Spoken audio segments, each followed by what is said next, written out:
तो फिल्म की शुरुआत होती है 1979 के रुद्रवनम नामक गांव में। हम एक अंधेरी हवेली में एक आदमी को किसी तरह का जादू टोना करते देखते हैं। उसने एक काले घेरे के अंदर एक छोटी बच्ची की लाश को लिटाया हुआ है और लगातार मंत्र पढ़े जा रहा है। वहीं एक तरफ हम उस आदमी की बीवी को देखते हैं जो किसी तरह के दौरे में दिखाई दे रही है। इस बीच गांव के एक ओर से कई आदमी हाथ में मशाल लिए इस हवेली की तरफ बढ़ रहे हैं। इन सब का मानना था कि वो तंत्र वाला आदमी गांव के बच्चों पर तंत्र विद्या का प्रयोग कर रहा है और उन्हें मौत के घाट उतार रहा है। कुछ ही देर में सारे गांव वाले यहाँ पहुंच जाते हैं और इस आदमी और उसकी बीवी को जिंदा जला देते हैं। बच जाता है तो सिर्फ इनका छोटा बेटा जो अपने माँ बाप को तड़प कर जलता हुआ देखता है लेकिन कुछ कर नहीं पाता। वहीं उस आदमी की बीवी मरते हुए चेतावनी देती है कि अगले पुष्कर तक ये गांव शमशान बन जाएगा। माँ बाप के मर जाने के बाद गांव के लोग उनके बेटे को भी जीवित नहीं छोड़ना चाहते थे जो अपने पिता की ही तरह लगातार मंत्र पढ़े जा रहा था, लेकिन गांव का मुखिया उसे बचा लेता है और एक अनाथ आश्रम में छोड़ आता है। कोई नोटिस नहीं करता, लेकिन इस वक्त ये बच्चा जहां मौजूद था वहां की जमीन काली पड़ जाती है। तो इस घटना के कई साल बीत जाते हैं और 1991 यानी 1991 में हम रुद्रवनम में एक अजीब हादसा देखते हैं। गांव का एक किसान सिद्धा ही अपने खेत पर रात बिता रहा था जब अचानक ही कुछ कौवे उस पर हमला कर देते हैं। वो किसान बहुत डर जाता है और अचानक ही कहीं गायब हो जाता है। कुछ दिन बाद हम इसी गांव में सूर्या और उसके भाई को आते देखते हैं। सूर्या यहाँ अपनी माँ अनुसुईया के साथ आया था जो कई सालों बाद गांव लौटी थी। अनुसुईया गांव के वार्षिक त्योहार में हिस्सा लेने आई थी जो गांव की देवी माँ मोदामांबा के लिए रखी जाती है। वो गांव के बच्चों के लिए एक स्कूल भी बनवाना चाहती है जिसमें वो अपनी पुश्तैनी जमीन सरपंच हरीश चंद्र को लिख देती है। सरपंच के घर पर सूर्या उसकी बेटी नंदिनी से मिलता है जो उसे काफी पसंद आ जाती है। हमें पता चलता है कि नंदिनी को बचपन से ही मिर्गी की बीमारी रही है जिस कारण से उसे जिंदा रहने के लिए हर हफ्ते एक इंजेक्शन लेना पड़ता है। यहाँ हम देखते हैं कि नंदिनी और सूर्या नंदिनी की दोस्त की मदद करते हैं जो गांव के बाहर के एक लड़के कुमार से प्यार करती है। इन सब के बीच गांव में उत्सव की तैयारी जोर शोर से शुरू होने लगती है और देवी मंदिर के पुजारी सभी को पूजा के लिए आमंत्रित करते हैं। उत्सव के दिन सभी मशगूल थे जब अचानक ही एक हादसा होता है। हम कहीं से उस किसान को गांव के अंदर दाखिल होते देखते हैं और उसके चेहरे पर कई जख्म आ गए थे और तो और वो एक ट्रांस की स्थिति में दिख रहा था। किसान मंदिर में दाखिल होता है और माँ की मूर्ति के सामने अपनी जान दे देता है। इस घटना से गांव के सभी लोग शॉक में आ जाते हैं क्योंकि ये बहुत बड़ा अपशकुन था। बात की गंभीरता को समझते हुए पुजारी जी बताते हैं कि इस मंदिर में मृत्यु होने के कारण माँ और गांव के सभी लोग अपवित्र हो गए हैं। इस अपवित्रता को दूर करने के लिए उन्हें उपाय करना होगा। तो बड़े बुजुर्गों से मालूम होता है कि मंदिर की संरचना के समय पंडितों ने एक खास किताब लिखी थी जिसे पुरातत्व किताब कहा जाता है। आज भी इसी किताब में उनके मुसीबत का निवारण मिलेगा। पुजारी जी तुरंत पुरातत्व किताब को खोलते हैं और बताते हैं कि उन्हें गांव को 8 तरफ से बंद करना होगा जिसे आस्ताशिक बंधन कहते हैं। इस बंधन के दौरान अगले 8 दिन तक गांव से कोई बाहर नहीं निकल सकता, ना ही कोई अंदर आ सकता है। इसके साथ ही सभी गांव वाले को अपने घर से देवी देवता की सारी तस्वीरें वगैरह हटानी होगी और उसे माँ के मंदिर में लाकर रखना होगा। मंदिर भी 8 दिन तक बंद रहेगा। अब गांव का एक आदमी अभय राजू इस बात को मानने से इनकार कर देता है क्योंकि आज उसकी बेटी की शादी होनी थी, लेकिन हरीश चंद्र और बाकी सब उसे रोक लेते हैं। वहीं पुजारी आगे कहते हैं कि अनुसुईया का परिवार काफी सालों से घर के बाहर रहा है, अतः वो लोग अष्टदिक बंधन की पूजा से पहले ही वापस चले जाएं। तो आगे हम देखते हैं कि गांव में अष्टदिक बंधन की तैयारी शुरू होती है और दूसरी तरफ सूर्या और उसका परिवार वापस शहर की तरफ जाने लगते हैं। लेकिन उसी दिन नंदिनी को मिर्गी का दौरा पड़ता है और बदकिस्मती से घर में कोई भी दवा मौजूद नहीं थी। ऐसे में उसे बचाने के लिए सूर्या इंजेक्शन लेकर वापस गाँव लौटता है, लेकिन तब तक रुद्रवनम के चारों ओर मंत्र से बंधा घेरा लग चुका था, अतः वो वापस नहीं जा पाता। तो उस रात गांव के गहरे अंधेरे के बीच हम सुधा को देखते हैं जो कुमार से मिलने के लिए चोरी छुपे निकलती है। सुधा अष्टदिक बंधन तोड़ देती है और रेलवे स्टेशन पहुंच जाती है जहां कुमार उसका इंतजार कर रहा था। कुमार और सुधा आज गांव से भागकर शादी करना चाहते थे, लेकिन अचानक कहीं से स्टेशन के बीच एक ट्रेन आती है जिसके नीचे गिरकर कुमार की मौत हो जाती है। कुमार की मौत से सुधा को बहुत बड़ा झटका लगता है और हम देखते हैं कि वो बदहवास हालत में वापस गांव पहुंचती है। अब सुधा के पैर पड़ते ही गांव के चारों ओर अंधेरा छा जाता है। वो जंगल से होती हुई एक मधुमक्खी के छत्ते से जा टकराती है और तड़प तड़प कर अपनी जान दे देती है। इधर गांव के लोग किसी तरह 8 दिन गुजरने का इंतजार कर रहे हैं। सूर्या एक बार फिर नंदिनी से अपना प्यार का इजहार करता है जिस पर नंदिनी हाँ तो नहीं करती, लेकिन उसे एक लॉकेट देती है। वो बताती है कि ये लॉकेट उसकी माँ का है और जब तक ये सूर्या के साथ रहेगा तब तक उसे कोई नुकसान नहीं पहुंचा पाएगा। खैर, तो उस रात सूर्या की बहन पार्वती को जंगलों से किसी के रोने की आवाज सुनाई देती है। वो उस आवाज का पीछा करती है और उसे गांव का एक दूसरा आदमी सूरी दिखाई देता है जो बहुत डरा हुआ लग रहा था। पार्वती सूरी से बार बार उसका हाल पूछती है लेकिन सूरी कुछ भी नहीं कहता और पार्वती के आंखों के सामने ही खुद को मार डालता है। सूरी की मौत देखने के बाद पार्वती खुद भी आपे से बाहर हो जाती है और वो भी खुद को मार लेती है। ऐसा लगता है मानो गांव में कोई तांडव शुरू हो गया है जहां लोग खुद को मार रहे हैं। तो ऐसे में सभी गांव वाले वापस पुजारी के पास पहुंचते हैं जिनका मानना था कि जरूर किसी ने अत्यधिक बंधन को तोड़ने की कोशिश की है जिस कारण से ये आपदा आई है। मुखिया गांव के सभी लोगों की गिनती करवाता है जहां सुधा के बारे में किसी को कुछ पता नहीं चलता। उधर जंगल की तरफ हम एक अघोरी को देखते हैं जिसे रुद्रवनम के पास से कई पंछियों की लाश गिरती दिखाई देती है। अघोरी अपनी आंखें बंद करके कोई मंत्र पढ़ता है और उसे समझ आ जाता है कि गांव के अंदर अब तक कई मौतें हो चुकी हैं। वो रुद्रवनम के आसपास लगा वो बंधन देखता है और सभी को बताता है कि यहाँ किसी ने काला जादू किया है, इस कारण से ये बंधन काम नहीं कर रहा। इनफैक्ट किसी ने पहले ही इसे तोड़ दिया है और अब रुद्रवनम बहुत बड़ी मुसीबत में है। अघोरी गांव के अंदर दाखिल होकर उनकी मदद करने की बात करता है लेकिन पुजारी इसके लिए तैयार नहीं होता। वो कहता है कि अगले 7 दिन तक कोई भी गांव से बाहर से अंदर नहीं आ सकता। पुजारी की बात सुन अघोरी चेतावनी देता है कि यहाँ कुछ बहुत बुरा होने वाला है, जिसके बाद अघोरी वहां से चला जाता है। इधर पार्वती की मौत से नंदिनी और सूर्या दोनों को ही काफी सदमा पहुंचता है। सूर्या इस बारे में पता लगाने की कोशिश करता है कि आखिर पार्वती के साथ हुआ क्या था। गांव के अंदर खोजबीन करते हुए आखिरकार सूर्या को सुधा की लाश मिलती है जो एक खाई की तरफ पड़ी हुई थी। यही नहीं, उसी लाश के पास उसे सूरी की साइकिल भी पड़ी हुई मिलती है। सूर्या को सुधा के बैग में वो टिकट भी मिलती है जिससे वो समझ जाता है कि सुधा ने ही बंधन तोड़ा था। वो स्टेशन फोन लगाता है जहां उसे कुमार की मौत का भी पता चल जाता है। इस सब से सूर्या अनुमान लगाता है कि हो न हो सूरी ने सुधा को मरते हुए अपनी आंखों से देखा होगा जिसके कारण वो खुद को मार दिया। वहीं बाद में पार्वती ने सूरी को मरते हुए देखा होगा जिस कारण वो भी खुद को मार डाली। सूर्या पता लगाने की कोशिश करता है कि पार्वती को सबसे पहले किसने देखा था और उसे मालूम होता है कि वो और कोई नहीं बल्कि नंदिनी थी। सचमुच ही इस बार नंदिनी खुद की जान लेने की कोशिश करती है लेकिन सूर्या उसे बचा लेता है। नंदिनी की जान तो बच जाती है लेकिन उससे फिर से दौरे पड़ने लगते हैं। गांव के सभी लोग अब काफी चिंता में हैं क्योंकि अत्यधिक बंधन टूट चुका था। कुछ लोग यहाँ 12 साल पहले की हुई घटना का जिक्र करने लगते हैं कि कैसे उस वक्त भी एक के बाद एक बच्चे मारे जा रहे थे और हो न हो आज भी ये सब उसी प्रोफेसर के काले जादू के कारण हो रहा है। पुजारी भी कहते हैं कि मरने वाला हर इंसान उसी घर के आसपास पाया गया है, अतः इस बात का उस तंत्र से कुछ लेना देना जरूर है। अब सूर्या को इस बारे में कुछ भी मालूम नहीं था, अतः वो इस बारे में पूछता है। तो यहाँ कुछ लोग बताते हैं कि असल में 1979 में रुद्रवनम में एक महामारी फैली थी जिस कारण गांव में अचानक कई बच्चे मरने लगे। इस बीच यहाँ प्रोफेसर चलपति नाम के एक आदमी अपनी बीवी और बेटे भैरव के साथ रहने आए। चलपति का परिवार किसी से ज्यादा घुलता मिलता नहीं था और अपने आप में रहता था। वहीं गांव में हो रही मौतों को देखकर पुजारी जी ने पुरातत्व किताब से हल ढूंढने की कोशिश की। किताब के अनुसार गांव में किसी नए जहर के आने की बात थी जो बच्चों को नुकसान पहुंचा रहा था। इस जहर को रोकने के लिए पुजारी एक यज्ञ करवाने की घोषणा करते हैं, लेकिन एक दिन गाँव का कोई आदमी प्रोफेसर के घर में एक बच्ची की लाश देखता है जहाँ प्रोफेसर कोई मंत्र तंत्र कर रहा था। इस आदमी ने गाँव में यह अफवाह फैला दी थी कि प्रोफेसर ने ही गाँव के बच्चों पर काला जादू किया है जिससे सभी मारे जा रहे हैं। इसलिए उस रात गांव के लोगों ने मिलकर प्रोफेसर और उसकी बीवी को मार डाला। बच गया तो केवल उनका बेटा भैरव जिसे सरपंच के कहने पर एक अनाथालय के हवाले कर दिया गया। यह आदमी आगे बताता है कि इन सब के बाद भी गांव में अशांति बनी रही और कई लोगों को प्रोफेसर के घर से किसी बच्चे के रोने की आवाज आती है। इसलिए गाँव में वापस से एक हवन करवाया गया और उस घर को जला दिया गया। अब 12 साल बाद वापस से लोग उस घर में जाने लगे हैं जिस कारण सभी को प्रोफेसर के उस काले जादू पर शक हो रहा है। तो इस कहानी को सुनने के बाद सूर्या का शक भैरव पे जाता है जो शायद अपने माँ बाप का बदला लेने के लिए ये सब कर रहा हो। वहीं पुजारी और बाकी लोग वापस से हल निकालने के लिए उसी किताब का प्रयोग करते हैं। पुजारी बताता है कि आज अमावस्या की रात है और अगले 8 घंटे में ये बुरी शक्ति हम सभी का नुकसान कर सकती है। वो बताते हैं कि हम सभी को नंदिनी की बलि देनी होगी ताकि ये बुरी शक्ति उसी के साथ खत्म हो जाए। ऐसा इसलिए क्योंकि उसी ने आखिरी बार उस शक्ति का सामना किया था।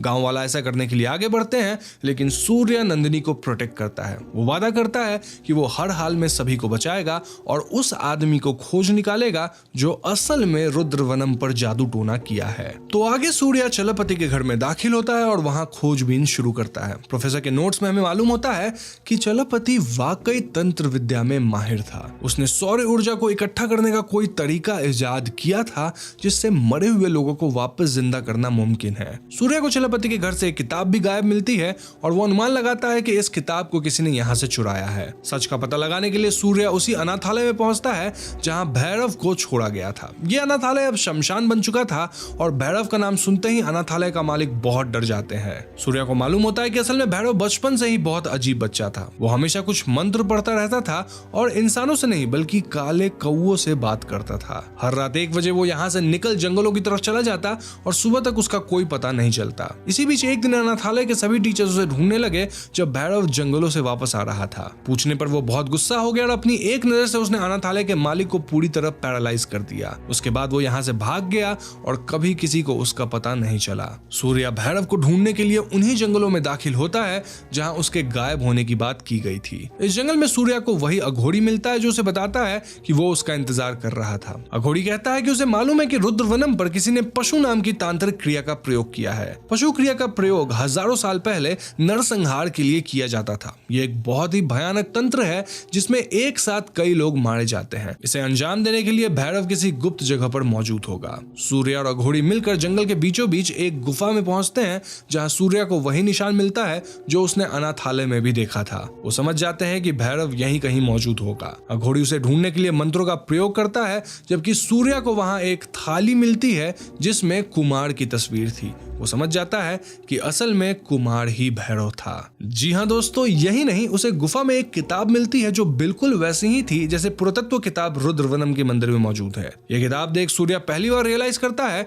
कि प्रोफेसर के घर से असल में भैरव ने ही वो किताब चुराई होगी और उसे रुद्रवनम के असली मंदिर वाली किताब से बदल दिया। उसने उस शैतानी किताब में उल्टे नियम लिखे और अष्टाधिक बंधन करवाया ताकि गांव के लोगों को ट्रैप कर सके। बाद में उसी ने सुधा को बाहर बुलाया ताकि ये बंधन टूटे और गांव के लोग एक एक करके मारे जाएं। सूर्य की बात सुना घोड़ी कहता है कि कुमार मरने के बाद किसी तरह सुधा के शरीर में दाखिल हो गया होगा और उसे खुद को मारने के लिए मजबूर कर दिया और तभी से वो एक के बाद एक करके सबको मार रहा है। लेकिन ऐसा अकेले कर पाना संभव नहीं है। जरूर कोई ऐसा इंसान है जो कि इस गांव के अंदर से ही उसकी मदद कर रहा है। तो सारी कड़ी सुलझने के बाद सूर्य और घोड़ी वापस रुद्रवनम की तरफ बढ़ते हैं। वहीं गांव के लोग के अंदर अब धैर्य नहीं बचा था और अब वो नंदिनी की बलि चढ़ाने की तैयारी करते हैं क्योंकि 8 घंटे बीतने वाले हैं और किताब के अनुसार उन्हें बचने के लिए नंदिनी को मारना होगा। सभी नंदिनी को एक लकड़ी के ताबूत में बंद कर देते हैं जिसके बाद चारों तरफ एक काला घेरा लगाया जाता है। पुजारी सभी गांव वालों को अपना अपना खून यहाँ चढ़ाने कहता है, सेइंग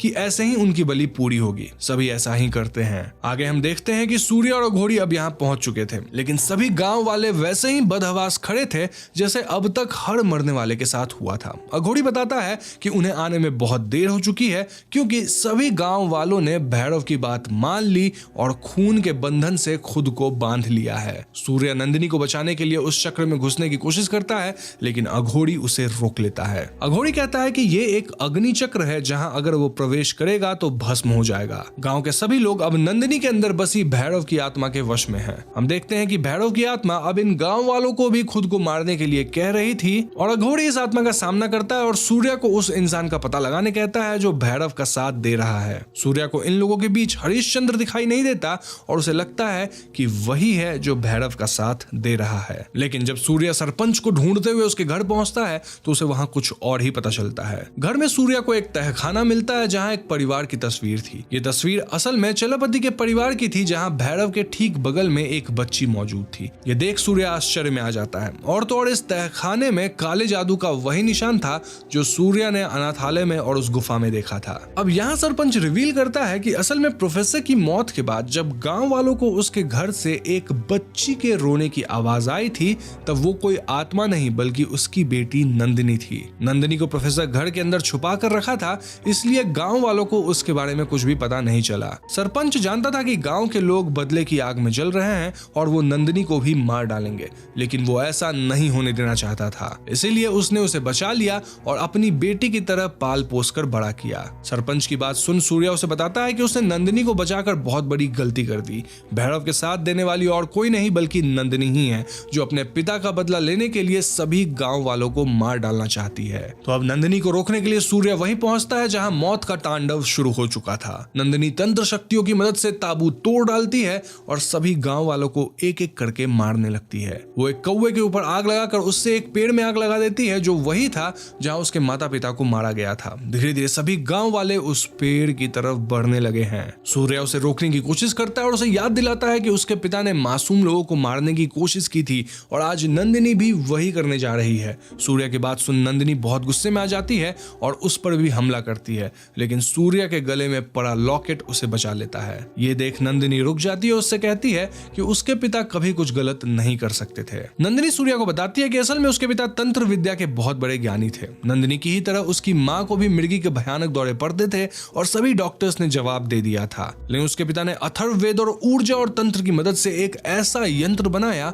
जो हर बुरी शक्ति का सामना कर सकता था। इस यंत्र को एक धागे में पिरोकर उन्होंने नंदिनी की माँ को पहना दिया, जिससे उनकी तबीयत ठीक होने लगी। इस बीच वो रुद्रवनम आए और इस महामारी से बच्चों को मरता हुआ देखे। उन्हें मालूम था कि इंसान के मृत्यु के बाद भी उसकी आंखें 30 मिनट तक जिंदा रहती हैं। इसी कारण वो इन आंखों के जरिए बच्चों के अंदर जीवात्मा को वापस प्रवेश करवाना चाहते थे और उनकी जान बचाना चाहते थे, लेकिन गांव वालों ने बिना कुछ सोचे समझे उन्हें मार डाला। माँ पिता की मृत्यु के बाद नंदिनी को भी वैसे ही दौरे पड़ने लगे और हरिवंश ने उसकी जान बचाई, लेकिन वो कभी भी इन गांव वालों को माफ नहीं कर पाई। इसलिए बड़े होने के बाद उसने और भैरव ने मिलकर अपने पिता की भांति तंत्र विद्या सीखी और बदला लेने का फैसला किया। उसी ने प्रोफेसर के घर से वो किताब चुराई और उसी ने गांव की पुरातत्व किताब को एक शैतानी किताब से बदल दिया। आज भैरव मर चुका है, लेकिन उसकी आत्मा और नंदिनी मिलकर इन गांव वालों का संहार करेंगे ताकि उनके माँ बाप की आत्मा को शांति मिल सके। अब सूर्य यहाँ नंदिनी को समझाने की कोशिश करता है कि उसके माँ बाप के साथ जो हुआ अनजाने में हुआ, लेकिन आज जो वो कर रही है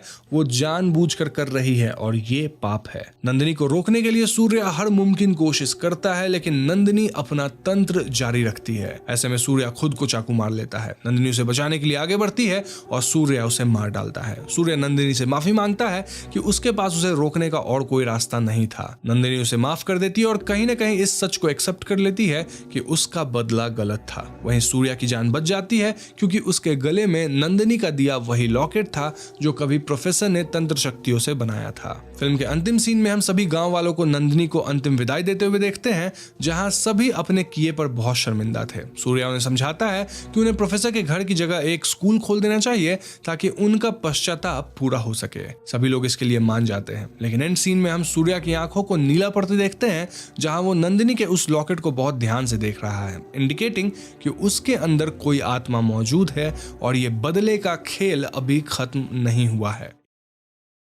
तो फिल्म के शुरुआत में हम ज्योति नामक छोटी बच्ची को देखते हैं जो कि अकेले ड्राइंग कर रही थी, लेकिन उसके ठीक बगल में एक ड्राइंग पेन हवा में अपने आप ड्रॉ कर रही थी। इसके ठीक बाद हम एक स्पिरिट को देखते हैं जो कि ज्योति को काफी हॉन्ट करती है। ज्योति ये बात अपने जमींदार पिता राजशेखरा को बताती है, लेकिन उसके पिता ज्योति पे ही ये बोल के भड़कते हैं कि ज्योति झूठ बोल रही है। इनफैक्ट वो ज्योति को बोर्डिंग स्कूल भेज देता है और हम ये समझ नहीं पाते कि राजशेखरा अपनी छोटी बेटी के साथ ऐसा बर्ताव क्यों करता है। अब यहाँ से कहानी कई साल आगे आ जाती है, तकरीबन 22-23 साल, जहां हम जान पाते हैं कि कोर्ट ने जमींदार राजशेखरा को ऑर्डर भेजा है कि वो महामंदिर के बंद कमरे को खोल दे। हम व्यूअर्स को बस इतना बताया जाता है कि कई सालों पहले राजशेखरा इस कमरे को किसी कारणवश बंद करवा दिया था, लेकिन गांव वाले इस कमरे को खुलवाना चाहते थे। इसके लिए बात सुप्रीम कोर्ट तक पहुंची और फाइनली आज मंदिर का वो कमरा खोला जाएगा क्योंकि ऑर्डर कोर्ट से आया है। अब इस न्यूज को सुनते राजशेखरा तुरंत एक स्वामी जी से मिलने जाता है जिनका नाम सामयादी था और हम दोनों को काफी परेशान देखते हैं। इनकी बातों से हम समझ पाते हैं कि उस कमरे में कोई खजाना वगैरह नहीं है,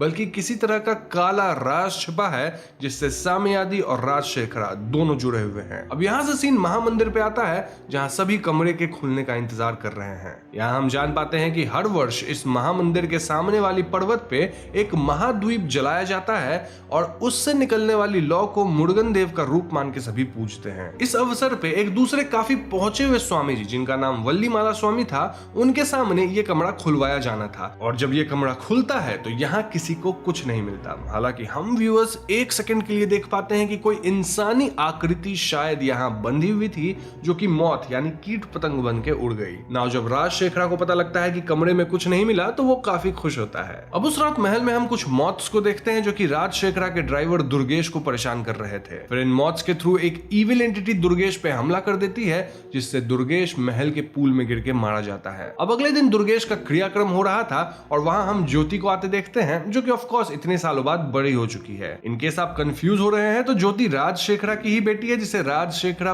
बिल्कुल पसंद नहीं करता और बचपन में बोर्डिंग स्कूल भेज दिया था। इनफैक्ट अब भी राजशेखरा ज्योति को बहुत बुरी तरह से ट्रीट कर रहा था। अब कहानी में आगे हम कई और कैरेक्टर से मिलते हैं, लाइक सर्वानंद जो कि एक इलेक्ट्रिशियन है और उसे ज्योति पसंद है। देन सर्वानंद का दोस्त अभिषेक जो कि एक चोर है। इनके अलावा हम सीगामणि से मिलते हैं जो कि राजशेखरा का ब्रदर इन लॉ है और उसकी अपनी पत्नी मायनावती से बिल्कुल नहीं बनती, क्योंकि सीगामणि एक जुआड़ी है जो जुए में इतना हार चुका है कि पैसे चुकाने के लिए अब वो राजशेखरा का महल बेचने के फिराक में है। बेसिकली ये पूरा कॉमेडी एंगल है। ऐसे में मायनावती जो कि राजशेखरा की बहन है, वो सीगामणि से नफरत करती है। इनकी शादी को 14-15 साल हो चुके हैं, लेकिन उसके बाद भी इन दोनों ने एक दूसरे को टच तक नहीं किया है, if you know what I mean. अब राजशेखरा की एक बड़ी बहन भी है जिसका नाम सरला है, और सरला की बेटी है हेमा जो कि शादीशुदा है। हेमा की भी एक छोटी सी क्यूट बेटी है जिसका नाम शालू है। खैर ज्योति महल में कुछ असाधारण गतिविधियां महसूस करती हैं और शालू के साथ भी एक आत्मा हमेशा खेलती रहती थी। एक रात स्विमिंग पूल में स्विमिंग करते वक्त ज्योति को अपनी माँ के पुराने कमरे से आवाज आती है और वहां एक इविल स्पिरिट ज्योति को जमीन में जकड़ के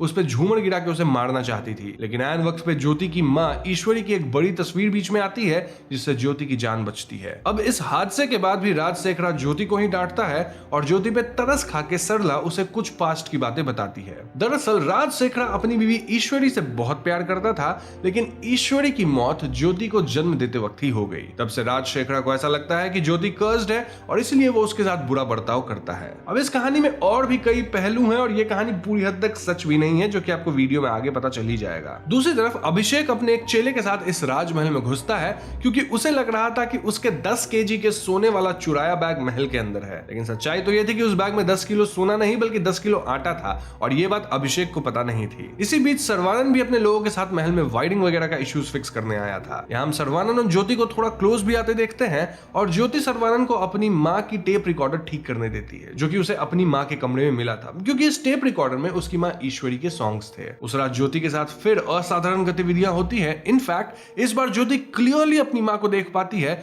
जो कि उसे भागने कह रही थी या पता नहीं चिल्ला रही थी किसी पे। तो इन सब के बीच शालू भी यहाँ थी और ज्योति शालू को लेकर भागती है। भागते हुए उसे वापस सर्वानंद मिलता है, जो कि टेप रिकॉर्डर ठीक करके उसे दे देता है। अब इसके बाद हम वापस शालू को देखते हैं, जो कि आत्मा से आर्ग्यू कर रही थी और ऐसे में यह आत्मा उस पर थिनर गिरा देती है। देन वो आत्मा इस जगह पे आग लगा देती है और हम सब जानते हैं कि थिनर में कितनी जल्दी आग पकड़ सकता है, और ऐसे में शालू इस आग से जल नहीं वाली थी। लेकिन ऐन मौके पे शालू के पिता रवि उसे गोद में उठा लेते हैं। जी हाँ दोस्तों, अपना main hero Ravi is here, जो कि शालू के पिता हैं और हेमा के पति। रवि यहाँ शालू से मिलने आया था क्योंकि अगले ही दिन वो लंदन निकल रहा था और ऐसे में उसे अपनी इंडिया वाली जायदाद शालू के नाम करनी थी। हम समझ पाते हैं कि रवि और हेमा के बीच अनबन है और ये दोनों एक दूसरे से अलग रहते हैं और शालू की कस्टडी हेमा के पास है। अब रवि जब शालू से बात कर रहा होता है तो शालू कहती है कि वो अपनी फ्रेंड ज्योति के साथ हमेशा खेलती है। अब ध्यान रहे, ये राजशेखरा की बेटी ज्योति नहीं है बल्कि कोई और ज्योति है, कोई स्पिरिट वाली, बेसिकली वो आत्मा जो कि शालू को परेशान करती है। ना जब रवि की बात ओरिजिनल ज्योति से होती है तो ज्योति का भी कहना था कि इस महल में कुछ तो असाधारण जरूर है, उसके साथ भी बचपन में कई चीजें होती थी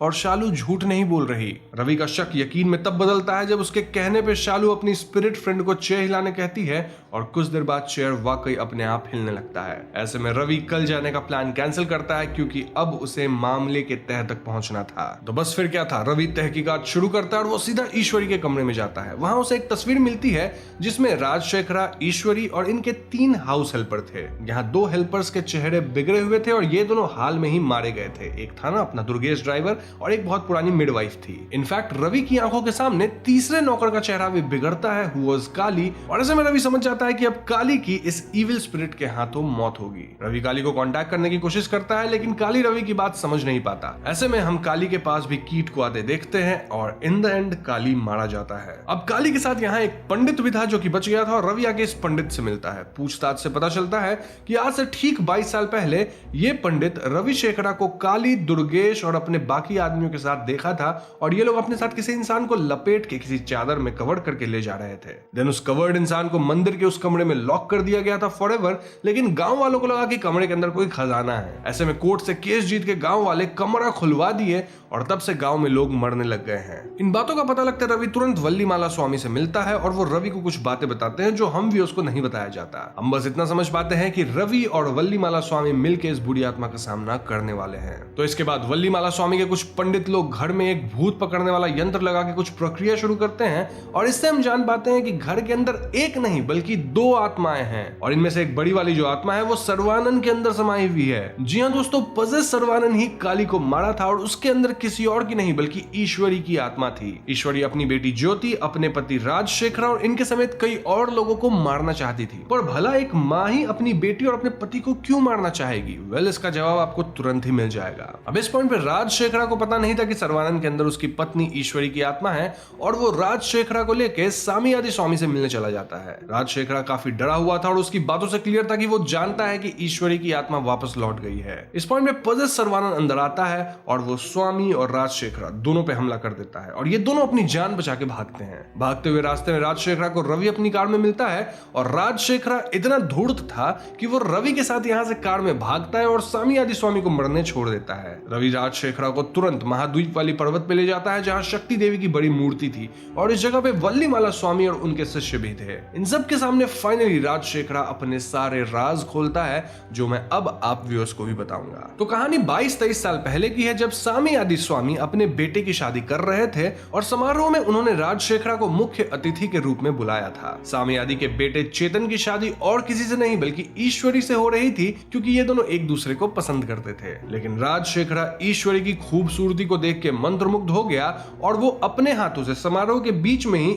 ईश्वर के गले में सबके सामने मंगलसूत्र डाल दिया। अब विधि के हिसाब से राजशेखरा ईश्वरी का पति हो गया और राजशेखरा कहता है कि मैं ईश्वरी को किसी रानी महारानी की तरह रखूंगा। ऐसे में ईश्वरी राजशेखरा के साथ महल में आ गई और एक दिन चेतन ईश्वरी को वहां से भगाने आया था। ध्यान रखिए, ईश्वरी भी भागना चाहती थी लेकिन अनफॉर्चुनेटली चेतन पकड़ा गया जिसके परिणाम अनुसार राजशेखरा चेतन को बहुत मारा पीटा। Now the biggest twist was कि क्योंकि चेतन और ईश्वरी पहले से लवर्स थे, ईश्वरी ऑलरेडी चेतन के बच्चे से प्रेग्नेंट थी। राजशेखरा को यह बात पता नहीं थी और उसे जब पता लगता है कि ईश्वरी प्रेग्नेंट है तो उसे लगता है कि वही बाप बनने वाला है। तो ऐसे में राजशेखरा बहुत ज्यादा खुश था। And now fast forward few months, महाद्वीप के टाइम पे ईश्वरी को एक बेटी होती है लेकिन मिडवाइफ बच्ची को देख तुरंत समझ जाती है कि ये तो चेतन की बेटी है। कैसे? वेल, बच्ची को चेतन की तरह ही सिमिलरली एक तिल था सर पे और एक हाथ में चेतन जैसी 6 उंगलियां थी। मिडवाइफ तुरंत राजशेखरा को सब फोन पे बता देती है और ऐसे में राजशेखरा मिडवाइफ से बच्चे को जहर देके मारने कहता है। मिडवाइफ तुरंत बच्ची के पानी में जहर मिला देती है जिससे बच्ची मरने लग जाती है। तभी राजशेखरा वहां आता है और वो ईश्वरी को मारता पीटता है। वो मरती बच्ची को वहीं महल में दफना देता है एंड देन वो ईश्वरी की बेटी को रिप्लेस कर देता है। किससे? वेल, ड्राइवर दुर्गेश की बेटी से जिसका भी हाल ही में जन्म हुआ था। एंड ये रिप्लेसमेंट ऐसे होता है कि सबको लगता है कि ये ईश्वरी की ही बेटी है। अब ये रिप्लेसमेंट किया ही क्यों गया? ताकि वो कहानी बना सके कि ईश्वरी बच्ची की डिलीवरी करते हुए मारी गई और बच्ची सही सलामत है, मैं इसे पालूंगा। जी हाँ दोस्तों, ईश्वरी को भी राजशेखरा मरवा देता है एंड देन उसके अंतिम संस्कार पे रोने धोने का नाटक करता है। नौ राजशेखरा के घर में जो बच्ची थी वो उसकी बच्ची थी ही नहीं बल्कि ड्राइवर दुर्गेश की बेटी थी और ये बच्ची है अपनी ज्योति। और अब आप समझ रहे होंगे कि क्यों राजशेखरा को ज्योति बिल्कुल भी पसंद नहीं। दूसरी तरफ चेतन ईश्वरी की मौत को बर्दाश्त नहीं कर पाया और वो उसी रात ईश्वरी की लाश निकाल के प्राण प्रेता सूत्र का जाप करने लगा। बेसिकली ये एक ऐसा यज्ञ था जिससे ईश्वरी वापस हमारी दुनिया में आ जाएगी और इस यज्ञ के बारे में चेतन को उसके पिता सामी आदि स्वामी बताए थे। अब इस यज्ञ के दौरान चेतन से कुछ मंत्र उच्चारण में गलतियां हो जाती है जिसके कारण ईश्वरी वापस तो आती है लेकिन मौत वगैरह से जुड़ के और एक भूत पिशाच के फॉर्म में, नॉट इन रियल फॉर्म। ऐसे में चेतन वहां से भाग जाता है और ईश्वरी की इविल स्पिरिट वहीं जंगल में भटकने लगती है और सबसे पहले वो जंगल में उस मिडवाइफ को मारती है। देन ईश्वरी का अगला टारगेट राजशेखरा था और राजशेखरा एक दिन ईश्वरी की बुरी आत्मा को अपने महल के दरवाजे पे देख भी लेता है। राजशेखरा तुरंत सामी आदि स्वामी के पास गया और उन्हें सब कुछ बता दिया कि कैसे ईश्वरी वापस आ गई है।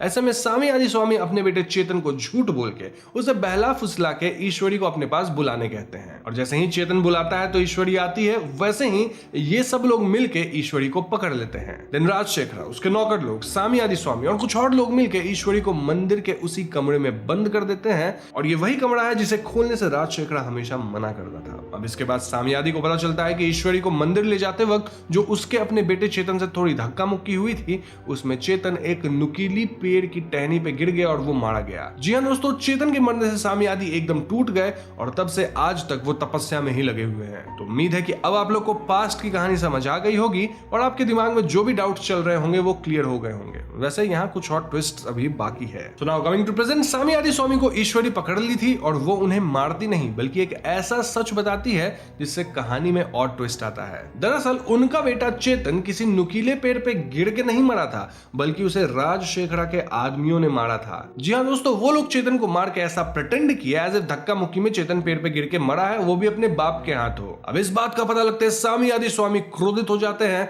और वो भी अब राजशेखरा का बदला लेना चाहते थे, यानी कि अब वो ईश्वरी की मदद करेंगे। लेकिन मदद करेंगे कैसे? वेल, वो कुछ प्रक्रिया करके चेतन को वापस जिंदा कर देंगे जिससे वो एकदम पावरफुल और घोषली फॉर्म में आ जाएगा, जैसे अभी हमारे सामने ईश्वरी है। ईश्वरी कहती है कि उसका प्लान है पहले राजशेखरा को खत्म करना, देन ज्योति के शरीर में अपनी बेटी की आत्मा डालना ताकि उसकी बेटी महल पे राज कर सके। अब चेतन को लाने के चक्कर में सामी आदि स्वामी की जान खुद चली जाती है, लेकिन चेतन वापस जरूर आ गया था। दूसरी तरफ वल्लीमाला स्वामी बताते हैं कि ईश्वरी को रोकने का सिर्फ एक तरीका है और वो ये कि किसी तरह ईश्वरी की आत्मा को महाद्वीप तक लेकर आना होगा ताकि महाद्वीप प्रज्वलन से ईश्वरी की बुरी आत्मा नष्ट हो जाए। अब ईश्वरी को इस पर्वत तक लाने का सिर्फ एक उपाय था और वो ये कि ये लोग किसी तरह ईश्वरी की बेटी की आत्मा को यहाँ ले आए, जिसके पीछे ईश्वरी खुद यहाँ आ जाएगी। ऐसे में रवि महल जाके सबको सारा सच बताता है और यहाँ रवि को आत्मा कैद करने वाली प्रक्रिया के लिए किसी कुंवारे मर्द का खून चाहिए था। कुंवारा मर्द नाम सुनते सीगामणि सामने आता है क्योंकि वो शादी के इतने साल बाद भी अनटच्ड था,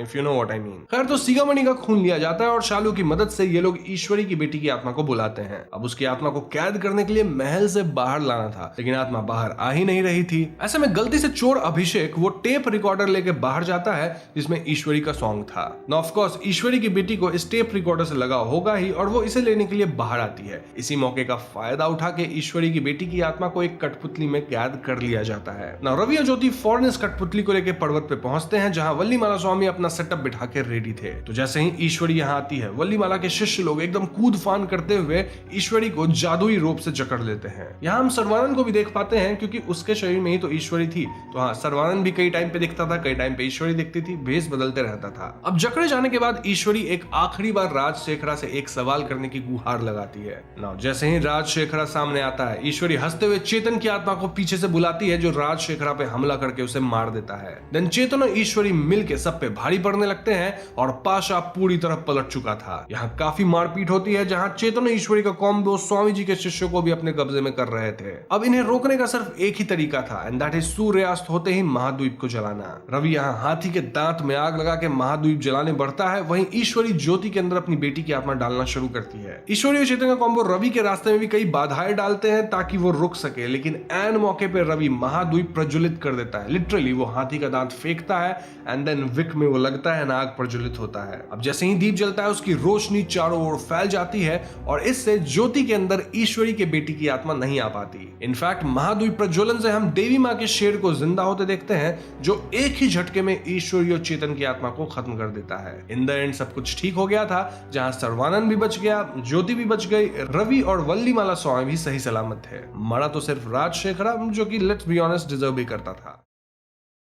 तो फिल्म की शुरुआत में हम देवी माँ की एक बड़ी सी मूर्ति देखते हैं जिसे लोग कुछ दिन के लिए टेंपल से मूव कर रहे थे। ऐसा इसलिए क्योंकि इस मंदिर का रेनोवेशन चल रहा था और रेनोवेशन के दौरान मूर्ति या फिर मंदिर में किसी तरह की क्षति नहीं होनी चाहिए, इसीलिए मूर्ति को टेम्पररली 10 दिन के लिए हटाया जा रहा था। 10वें दिन देवी माँ की मूर्ति को पूरी विधि विधान के साथ वापस यहाँ स्थापित किया जाने वाला था। अब गाँव वालों का मानना था कि देवी माँ ही उनके गाँव की रक्षा करती आई है और इन 10 दिनों में देवी माँ के ना होने से गांव में बुरी शक्तियों से खतरा हो सकता है। इनफैक्ट इसके तुरंत बाद हम कुछ तांत्रिकों को देखते हैं जो मंदिर से कुछ दूरी पे ही अजीब रिचुअल्स कर रहे थे। ये तांत्रिक लोग जान रहे थे कि देवी माँ अभी नहीं है और उनके ना होने का फायदा उठा रहे थे, यानी कि वो बुरी आत्माओं को हमारी दुनिया में बुला के कैद कर रहे थे to rule over the world. इसी दौरान एक बहुत ही ताकतवर बुरी आत्मा आजाद हो जाती है जिसे कोई भी तांत्रिक कंट्रोल नहीं कर पाता और ऐसे में सारे तांत्रिक भागते हैं। यह आत्मा ट्रैवल करते हुए गांव के एक महल में प्रवेश करती है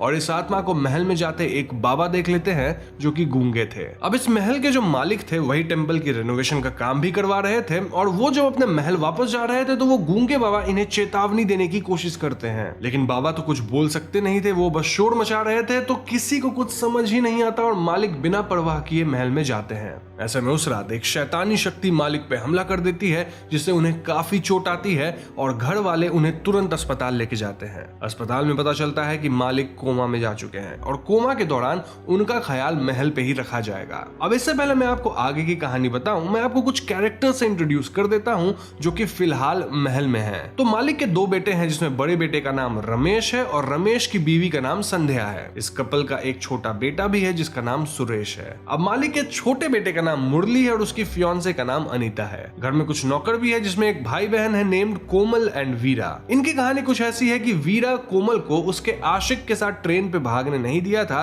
जिसकी वजह से कोमल आज तक कुंवारी है और इसके लिए वो अपने भाई वीरा को ही दोषी मानती है। दिन घर में एक मंजू नाम की नर्स भी आई है टू टेक केयर ऑफ मालिक और मंजू थोड़ा अजीब बिहेव कर रही थी। खैर लोगों का कहना था कि एक वैद्य है जो कि किसी भी तरह की बीमारी का इलाज कर देते हैं और उन्हें भी मालिक को ठीक करने के लिए बुलाया जाए। तो वैद्य को खत लिखा जाता है लेकिन वैद्य तो अब चल बसे थे और ये बात किसी को पता नहीं थी। तो ऐसे में ये खत वैद्य के बेटे देवदास को मिलता है जो कि इडली डोसा का ठेला चलाता था और उसका ठेला भी एक दिन टूट गया। तो इन अमीर महल वाले लोगों को लूटने के लिए देवदास अपने बाप जैसी नकली मूंछ दाढ़ी लगा लिया और वो नकली वैद्य बन के अपने चेले के साथ महल पहुंच गया। अब यहाँ हम एक और कहानी जान पाते हैं कि कोमल जिसके साथ भागने वाली थी वो देवदास का पिता यानी वैद्य जी ही थे इन हिज यंग डेज। तो ऐसे में कोमल को लगता है कि वैद्य जी ही वापस आ गए हैं और वो इन पे लाइन मारने लगती है। इनफैक्ट कोमल का भाई वीरा भी अब चाहता था कि वैद्य जी कोमल को अपना ले क्योंकि उस बात को तो 25 साल हो गए हैं और अब तक उसकी बहन कुंवारी है। वही देवदास जो कि अपने पिता यानी वैद्य जी का रूप लेके आया था उसे कोमल तो ऑफ कोर्स बिल्कुल पसंद नहीं थी लेकिन उसे पसंद थी नर्स मंजू।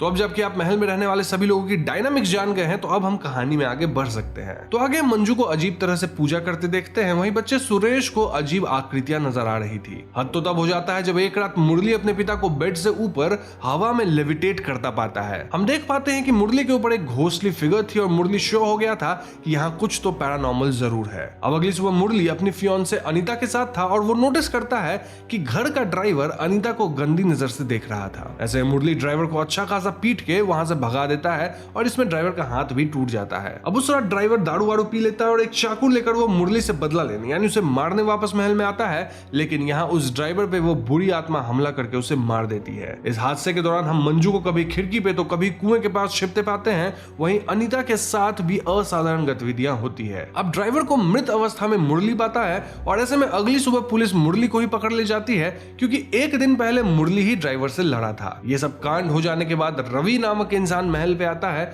जो कि अनीता का भाई है और पेशे से वो एक वाइल्ड लाइफ फोटोग्राफर है। मंजू को एक ही लुक में रवि पसंद आने लग गया था और अब तक देवदास भी अपनी नकली मूंछ ये बोल के हटा लिया था कि वो हेयर डाई कर लिया है। खैर कमिंग टू रवि, यहाँ अनीता उसे बताती है कि महल में कुछ तो गड़बड़ जरूर है और ऐसे में रवि अपनी तहकीकात शुरू करता है और उस रात एक हादसा भी होता है। बेसिकली हम एक डॉल को देख पाते हैं जो कि मूव कर रहा था और ये डॉल सुरेश को ल्योड़ करके एक पानी से भरी जगह पे ले जाता है एंड देन वही बुरी आत्मा सुरेश को पानी में खींच के डुबाने लगती है। इस अनहोनी का एहसास उन गूंगे बाबा को हो गया था जो कि महल के बाहर आके शोर मचाते हैं। वो रवि के ऊपर कीचड़ फेंकते हैं और ऐसे में रवि जब अपना शर्ट साफ करने पानी वाले प्लेस पे जाता है तो पानी में वो सुरेश को डूबता हुआ पाता है। रवि फौरन सुरेश को बचाता है और इस पॉइंट पे रवि समझ गया था कि वो बाबा उसकी मदद कर रहे थे सुरेश को बचाने में। अब अगले दिन रवि सुरेश से बात करता है और यहाँ हम व्यूअर्स देख पाते हैं कि ये बुरी आत्मा सुरेश को दिख रही थी। इसके बाद रवि सीधा मंजू को कन्फ्रंट करता है क्योंकि मंजू की हरकत थोड़ी अजीब थी। मंजू रिवील करती है कि वो तो बस हर रात पूजा करके फल वगैरह कुएं में डालती है। ऐसा करने से उसकी एक अच्छी लड़के से जल्द ही शादी हो जाएगी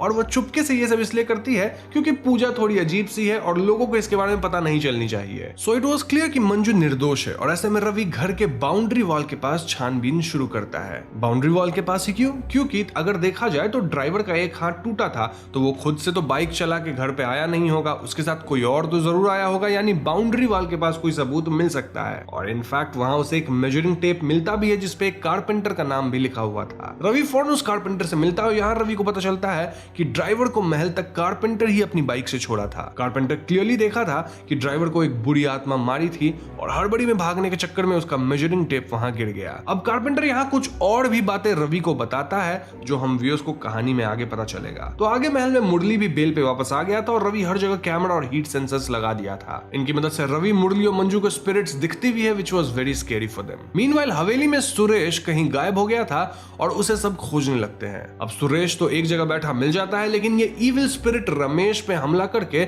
उसे खींचते हुए कहीं ले जाती है। ये सारी फास्ट मूवमेंट्स रवि के कैमरे में कैप्चर हुआ था और एक एक फ्रेम बढ़ा के देखने पे रवि को एक लेडी की क्लियर फेस दिखती है जो रमेश को खींच रही थी। अब इस लेडी को मुरली पहचान जाता है क्योंकि ये माया नाम की लड़की थी जो कि मुरली की बहन थी। जी हाँ दोस्तों, यहाँ से कहानी पास्ट में जाती है जहां हम जान पाते हैं कि रमेश और मुरली की एक बहन भी थी जिसका नाम माया था। माया सबकी लाडली थी, उसे सब कोई बहुत ज्यादा पसंद करते थे। इनफैक्ट इनके पिता यानी मालिक जी माया के नाम से ही सारा बिजनेस खोले थे क्योंकि माया के जन्म के बाद ही उनकी बहुत तरक्की हुई थी। लेकिन एक दिन माया अचानक से घर और गांव छोड़ के भाग गई। क्यों?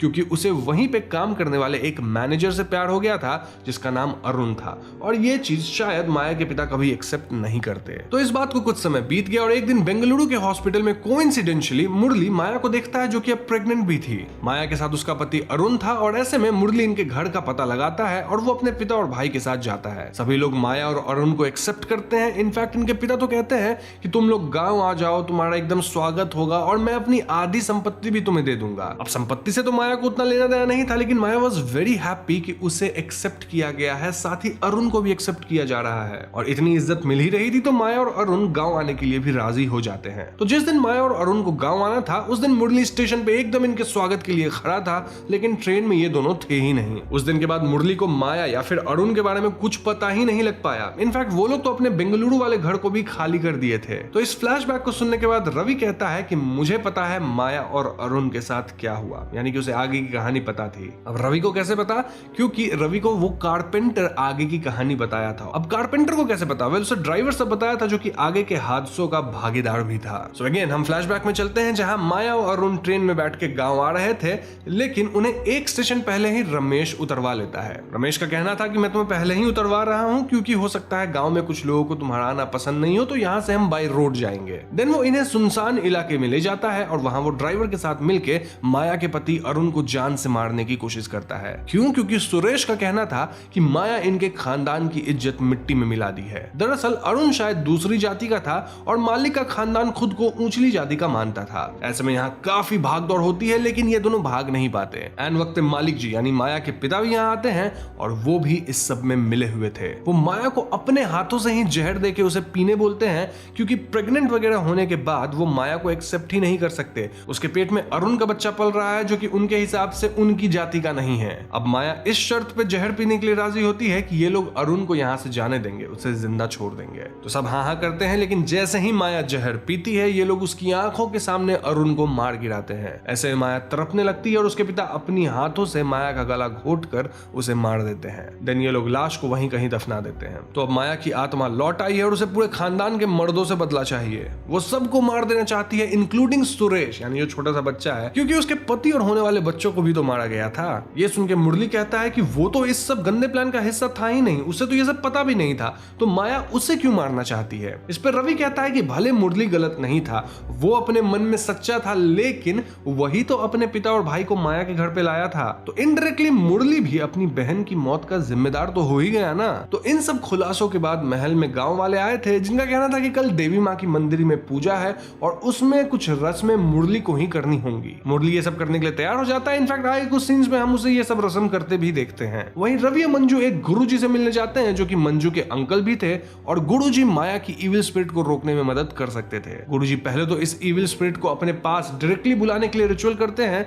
लेकिन इसकी जगह दूसरी आत्माएं आ रही थी। इससे गुरुजी समझ जाते हैं कि जरूर माया की आत्मा किसी इंसान के अंदर चली गई है, तभी बुलाने पे भी नहीं आ रही। गुरुजी यहाँ रवि को एक नींबू देते देते हैं जिसकी मदद से ये पता लगाया जा सकता है कि माया की आत्मा किसके अंदर है। अब जब ये लोग नींबू लेके महल में आते हैं तो संध्या इनके सामने आती है और जैसे ही संध्या आती है नींबू सड़ने लगता है। सबको लगता है कि रमेश की बीवी संध्या के अंदर ही माया की आत्मा है, लेकिन रवि नोटिस कर लिया था कि नींबू पीछे की ओर से सड़ा था और पीछे अनीता खड़ी थी। जी हाँ दोस्तों, रवि की बहन अनीता के अंदर माया की आत्मा थी और ऐसे में रवि का कहना था कि ये अच्छा ही हुआ कि अनीता को ऐसा लगता है कि हमें संध्या पे शक है, हम इसी का फायदा उठा के प्लान्स वगैरह बना सकते हैं। अब इन घटनाओं के दौरान मालिक जी को थोड़ा होश आने लगा था और अनीता के अंदर की माया इस चीज को भांप लेती है। वो मालिक जी यानी अपने पिता को ही सेम जहर पिलाकर मार देती है। इनफैक्ट शायद वो अब तक अपने बड़े भाई रमेश को भी मार चुकी है। कमिंग बैक टू रवि, उसका प्लान ये था कि वो उस जगह को खोजेगा जहां माया के शरीर को दफनाया गया था और वो ऐसा करेगा एक चमत्कारी नारियल की मदद से। मीनवाइल मुरली पूरे परिवार को रेस्टोरेंट लेके जाएगा सेइंग कि संध्या के अंदर भूत है और उसे कहीं बाहर लेके चलना है। इसी दौरान रवि बस में जोर से ब्रेक लगाता है और अनीता जो कि उस वक्त सेब काट रही थी उसका हाथ चाकू से कट जाता है। मुरली अनीता के हाथ को रुमाल से पोंछता है एंड देन वो खूनी रुमाल गुरुजी को देता है फॉर रिचुअल, जो कि अपने शिष्यों के साथ महल पहुंच गए थे। अब परिवार वाले तो संध्या को भूत समझ रहे थे, लेकिन जल्द ही उन्हें भी पता लग जाता है कि रियल भूत तो अनीता के अंदर है और हाँ, अनीता के अंदर माया की आत्मा है। तो इस पॉइंट तक शमशान में माया की लाश मिल जाती है और महल पे रिचुअल शुरू होते हैं। कुछ ही देर बाद अनीता भी भांप लेती है कि यहाँ कुछ तो गड़बड़ है और वो खुद बस चलाकर महल पहुंचती है। ऐसे में गुरुजी और उनके शिष्य अनीता रूपी माया से भिड़ते हैं, लेकिन अनीता इन पे भारी पड़ रही थी। अब एक पॉइंट पे गुरुजी उसी खूनी रुमाल का इस्तेमाल करके अनीता रूपी माया को एक सर्कल के अंदर कैद कर लेते हैं। हमें लगता है कि सब कुछ अब कंट्रोल में है, लेकिन इस पॉइंट पे हमें बताया जाता है कि इन रिचुअल्स में भले माया की आत्मा को पराजित किया जा सकता है, लेकिन इसमें अनीता का शरीर भी खत्म हो जाएगा।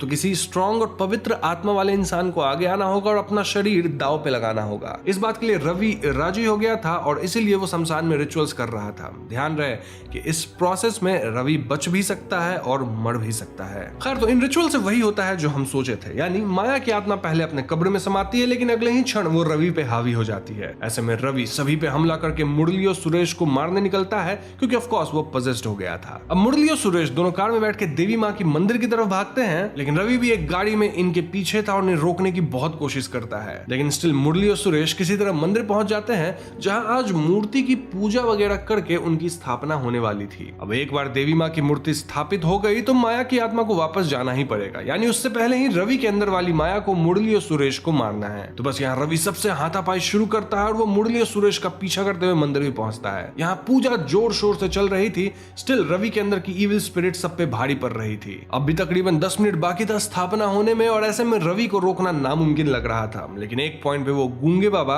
1 घंटे से रवि को रोकते हैं, लेकिन कुछ देर बाद रवि इसे भी पार करके मुरली और सुरेश को मारने आगे बढ़ता है। रवि इन दोनों को आराम से मार भी देता और मारने वाला भी था, लेकिन ऐन वक्त पे पूजा खत्म होती है और देवी माँ की मूर्ति वापस से एकदम विधि विधान के साथ स्थापित हो गई थी। इससे माया की आत्मा को रुकना पड़ जाता है। इनफैक्ट रवि के अंदर से माया की आत्मा को निकलना भी पड़ता है। यहाँ हम पिछली फिल्म की तरह ही माया की आत्मा को हवा में उड़ते हुए देखते हैं, जो कि इन सबको देखती है एंड देन गायब हो जाती है। फाइनली मुरली और सुरेश बच गए थे। इनफैक्ट रवि भी इस सब से बच गया, क्योंकि शायद उसका शरीर मजबूत है और आत्मा पवित्र। अनीता शायद इन सबको नहीं झेल पाती, उसका शरीर नष्ट हो जाता, लेकिन रवि सब कुछ अपने ऊपर लेके ये सब झेल गया, जिससे अनीता भी बच गई और रवि भी सही सलामत है। अब फिल्म के एंड में सभी लोग महल से वापस जा रहे हैं और हम यहाँ रवि और मंजू को साथ एक कार में पाते हैं, डिपिक्टिंग कि उनका रोमांटिक एंगल चल रहा है। नाउ देवदास भी अपनी ट्रू आइडेंटिटी सबको रिवील करता है कि वो वैद्य नहीं बल्कि वैद्य का बेटा है, और इससे कोमल बहुत ज्यादा गुस्से में थी। दिन महल के बाहर कचरों में हम उसी डॉल को पड़ा देखते हैं जिसके पीछे सुरेश भागा था एंड देन पानी में डूबने लगा था। नाउ ये डॉल अपने आप चल के महल के अंदर प्रवेश करता है एंड दिस डिपिक्ट्स कि माया की आत्मा पूरी तरह से वापस नहीं गई है। या तो उसका थोड़ा अंश अब भी बाहर इस डॉल के अंदर है, या फिर यह आत्मा माया के पेट वाले बच्चे की हो। तो फिल्म की कहानी एक गांव की है, जहां हम सभी गांव वालों को किसी स्वामी जी से मिलने जाते देखते हैं। पूरे गांव में सिर्फ हरिशंकर उसके लोग ही स्वामी जी से मिलने नहीं जा रहे थे, क्योंकि हरिशंकर को एक राजमहल साफ करवाना था। हम जान पाते हैं कि यह महल किसी बड़े जमींदार का था और हरिशंकर उनसे काफी कम पैसे में यह महल लेने को राजी हो गया था। इस सौदे से हरिशंकर को बहुत फायदा होने वाला था। बस दिक्कत यह थी कि वो जमींदार अब नहीं रहा और महल को अपने नाम करवाने के लिए हरिशंकर को जमींदार के 3 बच्चों की सिग्नेचर चाहिए। चाहिए। जमींदार के 2 बेटे थे और एक बेटी, और बेटी काफी साल, तकरीबन 25 साल पहले घर से नौकर के साथ भाग के शादी कर ली थी। अब वो फाइनली वापस आ रही है, तो ऐसे में उसकी सिग्नेचर मिल जाएगी। देन परिवार के सभी लोग महल में आने वाले थे, तो एक आध हफ्ते में पेपर वर्क कंप्लीट हो जाएगा। तो इसीलिए हरिशंकर सबके आने से पहले महल साफ करवा रहा था, और यहाँ महल के एक एरिया में इन सबको सांपों का बड़ा सा घर मिलता है। हरिशंकर का एक आदमी इस जगह पे भाला चलाता है, और ऐसे में वहां से लगातार खून निकलने लगता है। हरिशंकर इस सब पे ज्यादा ध्यान नहीं देता, लेकिन हम भी उस खून वाली जगह से एक ह्यूमन हैंड निकलते देखते हैं। वहीं पैरेलल में गांव के सभी लोग स्वामी जी से मिलने ट्रेन में गए थे, और स्वामी जी इस गांव में आने वाले खतरे को भांप लेते हैं। वो कहते हैं कि जल्द ही मुझे तुम्हारे गांव में आना पड़ेगा to get rid of evil. फिलहाल मुझे एक जरूरी पूजा के लिए जाना है, लेकिन तब तक सब लोग अपना ख्याल रखना। अब उस रात महल के अंदर वहां के कुक की मौत हो जाती है, और हम व्यूअर्स क्लियरली देख पाते हैं कि ये काम किसी बुरी आत्मा का था। खैर अगली सुबह परिवार के सभी लोग आते हैं, और यहाँ मैं आपको कैरेक्टर से इंट्रोड्यूस कर देता हूँ ताकि कोई कंफ्यूजन ना हो। तो जमींदार की बेटी का नाम ईश्वरी है, जो कि नौकर केशवन के साथ भागी थी, और उसका अब एक बेटा भी बड़ा हो गया है, जिसे आप स्क्रीन पे देख पा रहे होंगे। इनको स्टेशन पे लेने ईश्वरी का भाई आया था, और उसके साथ उसके दोस्त रघुवीर की एक बेटी भी आई थी, जिसका नाम था माया। अब जमींदार का एक और बेटा था, राइट, वो शायद अब इस दुनिया में नहीं रहा था, तो उसकी जगह जमींदार के उस बेटे का बेटा आया, जिसका नाम मुरली है, और मुरली के साथ उसकी बीवी माधवी आई है। जब माधवी महल के अंदर जा रही होती है, तो वो एक बच्ची को खुद से बात करते पाती है। पूछने में पता चलता है कि ये बच्ची घर के एक मेड की बेटी है, और लोगों का मानना है कि बच्ची मेंटली स्टेबल नहीं है, क्योंकि वो अपने आप में ही हमेशा बड़बड़ाती रहती है। खैर उस रात से ही महल में असाधारण गतिविधियां शुरू हो जाती है। लाइक माया की परछाई आईने में रुक जाती है, देन ईश्वरी को अपने बिस्तर पे किसी की प्रेजेंस फील होती है, और हद तो तब होती है जब माधवी अपने कमरे में एक भूतिया आकृति को पाती है,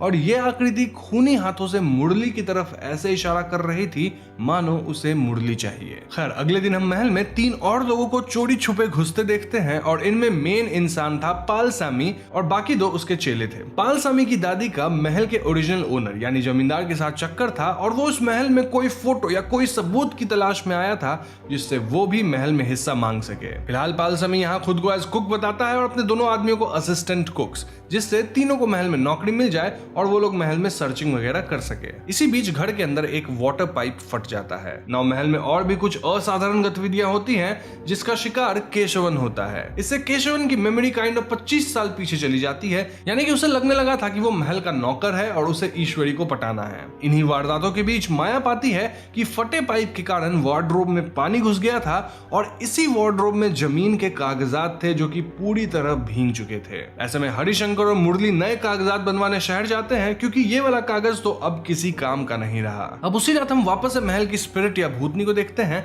जो कि यहाँ के पियक्कर ड्राइवर को आईने के अंदर खींच लेती है, इम्प्लाइंग कि वो ड्राइवर को मार ही दी होगी। अब अगले दिन गांव में माताजी का त्योहार था, और यहाँ हम जान पाते हैं कि आने वाले शिवरात्रि को एक सूर्य ग्रहण लगने वाला है। ऐसा 150 साल बाद हो रहा है, और इससे गांव में मुसीबतें भी आ सकती है, क्योंकि उस दिन इविल पावर्स अपने स्ट्रॉन्गेस्ट पे होगी। तो इसी को काउंटर करने के लिए गांव में 3 माताओं को उतारा जाएगा, काइंड ऑफ त्रिवेणी संगम करके नदी में उतारा जाएगा, ताकि गांव में कोई प्रॉब्लम्स ना आए। और आज इनके गांव की माता का प्रस्थान था। खैर त्योहार के बीच ही यहाँ एक नया मेन कैरेक्टर इंट्रोड्यूस होता है, जिसका नाम रवि है, और रवि माधवी का भाई है। पेशे से रवि एक लॉयर है, और वो भी कुछ दिन के काम वगैरह के सिलसिले में इस गांव में आया है। अब महल वापस आने पे माधवी रवि से कहती है कि उसे इस महल में भूत की प्रेजेंस फील हुई है, और रवि इस बात को काफी हल्के में लेता है। इन दोनों की बातों से हम जान पाते हैं कि शादी से पहले एक बाइक एक्सीडेंट के कारण माधवी शायद कभी मां नहीं बन सकती है, और ये जानते हुए भी मुरली माधवी से शादी किया। दिस प्रूव्स कि मुरली कितना अच्छा इंसान है, and Madhavi is still hopeful कि वो मां बन जाए, और वो अब भी दवा वगैरह करती है, टेस्ट वगैरह करवाती रहती है कि बाय चांस उसका लक निकल जाए। अब इस कॉन्वर्सेशन के दौरान भी माधवी को महल की इविल स्पिरिट नजर आती है, लेकिन रवि को कोई नहीं दिखती। अब आगे रवि को माया भी कहती है कि महल में कुछ तो गड़बड़ है, और ऐसे में रवि हर जगह कैमरा लगा देता है। रवि पाता है कि वो मेड की छोटी बेटी अक्सर अपने आप में बात करती रहती है, और पूछने पे वो कहती है कि वो किसी देवी दीदी से बात कर रही है। इनफैक्ट ये बच्ची एक ड्राइंग भी बनाई थी देवी दीदी की, और ये ड्राइंग किसी भूत की लग रही थी। अगली रात महल पे एक बाबा आते हैं, और रवि देखता है कि वो बाबा एकदम से डर के भागते हैं। इनफैक्ट रवि को भी महल की एक खिड़की पे इविल स्पिरिट क्लियरली दिखाई देती है, और अब कहीं ना कहीं रवि को भी यकीन हो गया था कि महल में कोई भूत तो जरूर है। हद तो तब होता है जब अगले दिन घर का एक और नौकर मृत पाया जाता है, यानी अब तक एक कुक, एक ड्राइवर और एक नौकर मारे जा चुके हैं। इन तीनों की लाश गांव में कहीं तो पानी के नजदीक गिरी मिलती है। इस पॉइंट तक मुरली और हरिशंकर भी गांव वापस आ चुके थे और अब सभी परेशान थे। इन सारी घटनाओं को मद्देनजर रखते हुए रवि उस बाबा से मिलता है जो कि महल से पिछली रात भागे थे। बाबा का कहना था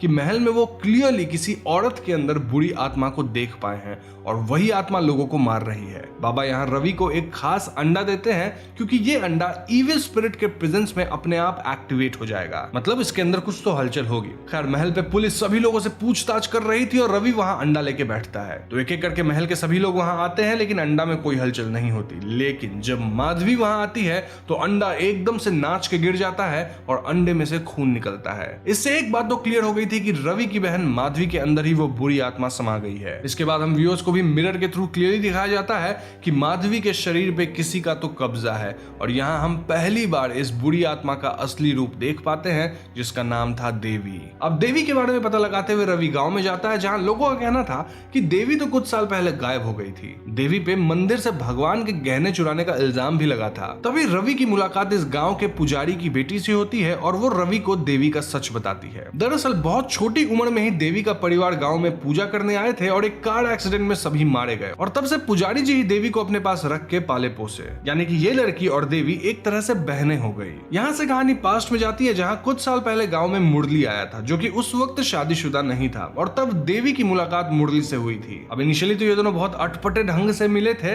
लेकिन कहीं न कहीं ये दोनों एक दूसरे को चाहने लग गए थे। इनफैक्ट पालसा में भी देवी को जानता था। अब देवी खास थी क्योंकि 5 साल की उम्र से ही हर चंद्र पूर्णिमा के दिन उसके अंदर माता आती थी और उस स्टेट में देवी पूरे गांव में सभी के प्रॉब्लम्स का सोल्यूशन देती थी। इस खास दिन पे देवी के मुंह से निकली हर बात हमेशा सच ही होती आई थी। यहाँ देवी से मुरली की मां पूछती है कि शादी के लिए मेरे बेटे के लिए सबसे अच्छी लड़की कौन होगी और देवी विजन्स में खुद को देखती है। ऐसे में देवी इस बात का जवाब दिए बिना बेहोश हो जाती है। अब अगले दिन मुरली देवी से मिलता है और अपने प्यार का इजहार करता है। इनफैक्ट वो कहता है कि अगर देवी भी उसके साथ अपना जीवन बिताना चाहती है तो कल 4 बजे से पहले वो उससे जरूर मिलेगी क्योंकि कल 4 बजे वो वापस शहर चला जाएगा। अब अगले दिन देवी टाइम से घर से निकली भी ताकि वो मुरली से मिल सके लेकिन तब से ही वो गायब हो गई और समहाउ उस पे मंदिर के गहने चोरी करने का इल्जाम भी लग गया। खैर तो यहाँ से वापस हम प्रेजेंट में आते हैं और घर पे पहुंचते हैं जहाँ पे माधवी के अंदर अब भी देवी है और वो पाल सैमी और उसके दोस्त को पीटती है, फिर उन्हें ये सब भुलवा भी देती है। यहाँ घर पे फिलहाल देवी की बहन आई थी